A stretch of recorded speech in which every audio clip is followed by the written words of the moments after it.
చవితి వచ్చిందంటే చాలు విగ్రహాలు తయారు చేసే వారి ఆలోచనలకు నైపుణ్యానికి పదును పెడతారు. ఎన్నో రూపాల్లో వినాయకుడి విగ్రహం తయారు చేసి తమ భక్తిని చాటుకుంటారు భక్తులు. ఇలానే బొజ్జ గణపయ్య బొజ్జ నిండా చాక్లెట్లతో నింపేశాడు ఔత్సాహిక భక్తులు. మరి ఆ చాక్లెట్ వినాయకుడిని మనం కూడా చూద్దామా?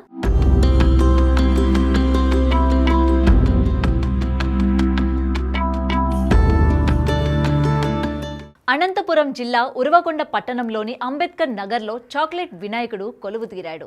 చిన్నపిల్లలకు ఇష్టమైన చాక్లెట్లతో వినాయకుడిని తయారు చేశారు. పర్యావరణానికి ఎలాంటి హాని చేకూరకుండా చాక్లెట్లతో గణనాథుడిని కొలువు తీర్చారు.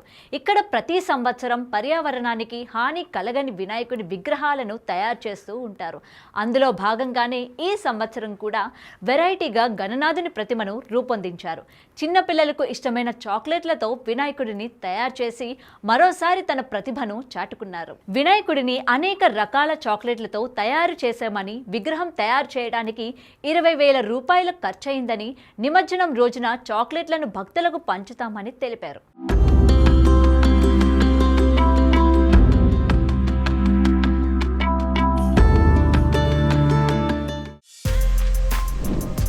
For more videos like this, subscribe Big TV channel.